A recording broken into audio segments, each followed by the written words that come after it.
Pemirsa Metro TV Lampung, program Ekonomi Kader membahas silang sengkarut harga minyak goreng akan kita lanjutkan bersama Ibu Marcelina Jayasinga. Bu Marcel, Indonesia ini kan produsen CPO nomor 1 ya di dunia, kemudian baru diikuti Malaysia dan negara-negara lain. Bagaimana bisa dikatakan memanfaatkan posisi sebagai produsen CPO terbesar di dunia ini untuk keuntungan dan kesejahteraan seluruh masyarakat Indonesia? Jadi gini, kalau keuntungan langsung saya kira dari sebagai sumber lapangan pekerjaan ya Mas Widodo ya. Jadi lahan yang luas itu bangsa ini bisa sebagai sumber lapangan pekerjaan. Tetapi selama ini kan pekerjaan yang kita peroleh, kita tuh hanya sebagai buruh, itu yang menyedihkan gitu ya. Dari sisi staf dan seterusnya kita sangat terbatas. Jadi memang keuntungan dari lapangan pekerjaan itu tidak signifikan benar dengan luas lahan. Tapi daripada tidak bekerja, kan kalau orang kampung bilang ya daripada tidak bekerja ya.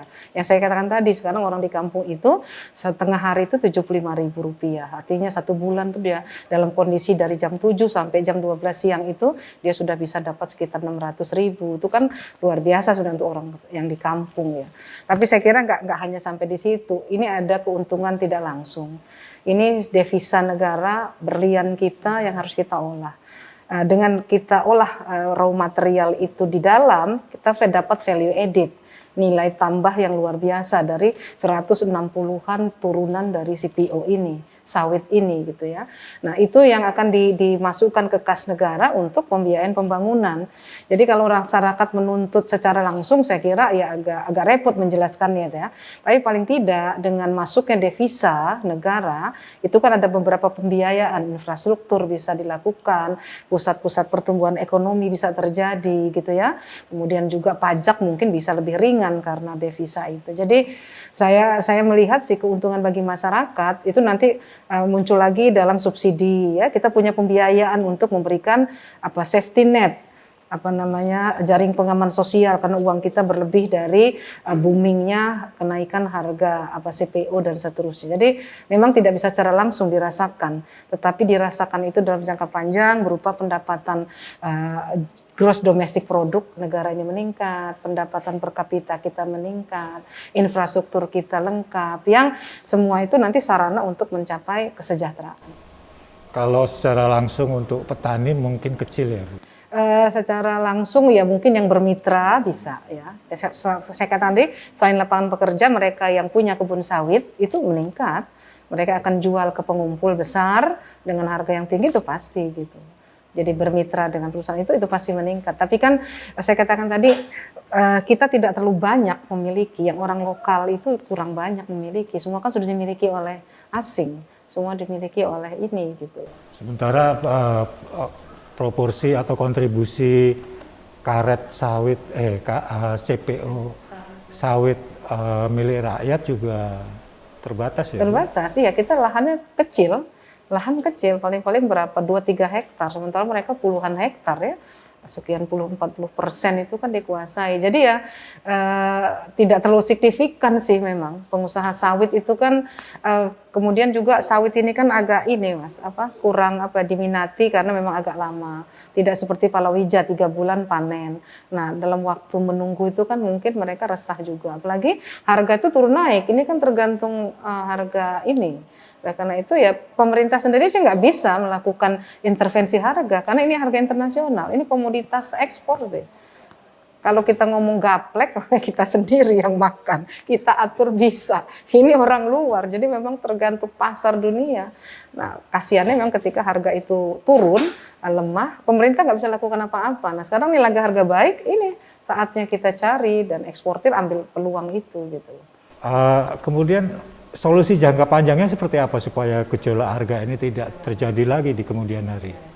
Ya balik lagi ke mekanisme pasar, harga itu stabil ketika ada penurunan dari permintaan. Nah yang dilakukan adalah supply dari minyak goreng itu yang artinya bahan baku harus banyak. Nah kebijakan ke depan itu makanya saya katakan tadi pemerintah harus tegas, harus hitung berapa kebutuhan di dalam negeri. untuk makan berapa, minyak makan nabati berapa, untuk biodiesel, biofuel berapa, domestik berapa, untuk ini berapa, itu dulu dibuat. Udah dapat aturannya, oke sekian persen baru dibuat aturan ke para eksportir. Anda bisa gunakan HGU itu, tanah yang ada, gunakan itu, tapi ekspor hanya sekian. Saya kira itu ke depannya dalam rangka untuk menjaga ini tadi.